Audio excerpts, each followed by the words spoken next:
Masih bersama saya Rahayu Japar pemirsa, dan berikut kembali kami sampaikan berita Mataram hari ini. Timbulkan protes karena kuota berkurang, sejumlah desa di Lombok Barat menunda pembagian beras bantuan pangan nasional ke warganya.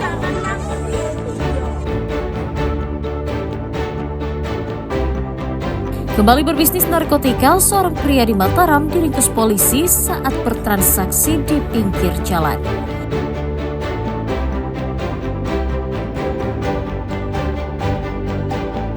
Sering masuk rumah dan meresahkan. 4 ekor ular dievakuasi petugas Damkar Lombok Barat dari rumah warga.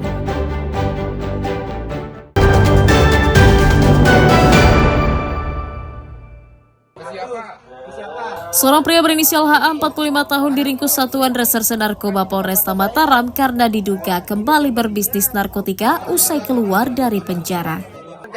Tersangka ditangkap di sebuah gang menuju pintu masuk rumahnya di lingkungan Karangbagu, Kelurahan Karangtaliwang, Cakranegara saat bertransaksi dengan konsumen.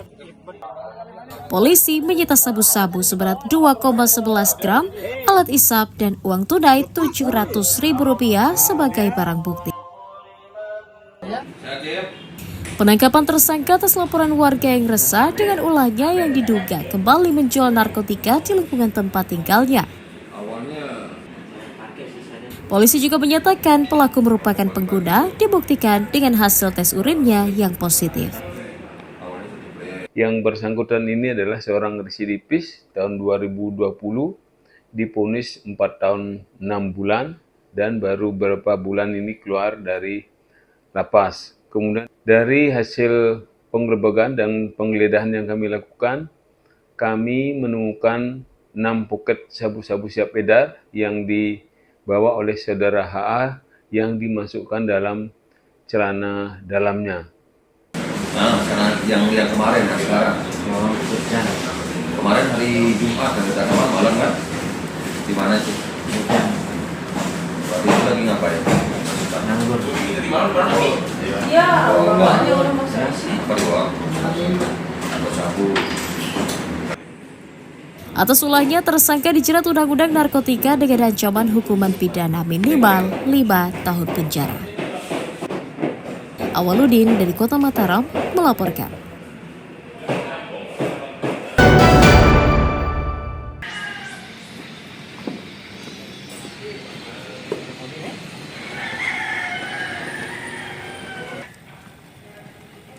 Pemuda berinisial AL warga Rungkang Jangkuk, Kelurahan Sayang-Sayang diringkus unit Satuan Reserse Kriminal Polsek Sandubaya karena diduga menggelapkan sepeda listrik milik kakaknya. Tersangka ditangkap atas laporan sang kakak yang kehilangan sepeda listrik setelah dipinjam pelaku. Polisi membekuk tersangka di pinggir jalan raya saat pulang menggadaikan sepeda listrik tersebut.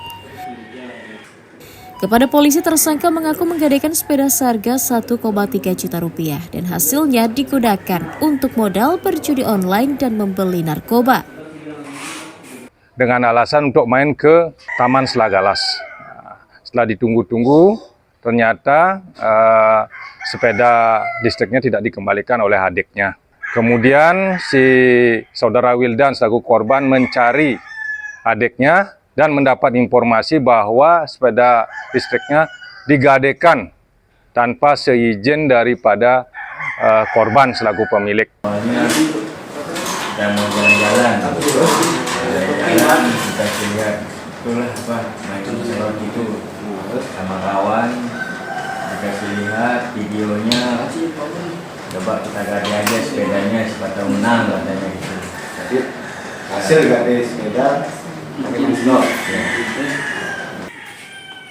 Atas ulahnya, pemuda 25 tahun itu dijerat pasal 373 atau 376 Undang-Undang KUHP tentang penggelapan dengan ancaman hukuman pidana minimal 4 tahun penjara.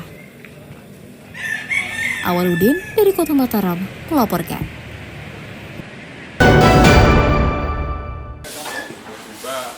Ada anak teman dari jenis iya. Ada aman sih. Kodim 1620 Lombok Tengah bersama pemerintah daerah melakukan pengecekan dapur Satuan Pelayanan Pemenuhan Gizi di Kelurahan Sasake, Kecamatan Praia Tengah, Kamis siang.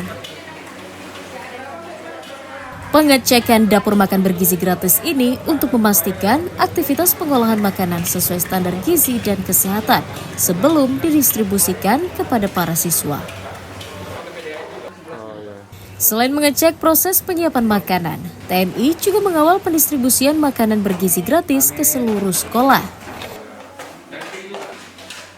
Hingga saat ini, jumlah dapur yang telah beroperasi baru berjumlah 12 titik, dengan jumlah siswa yang dilayani mencapai 30.000 orang.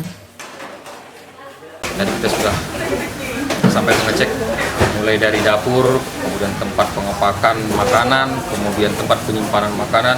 Alhamdulillah semuanya sudah sesuai standar.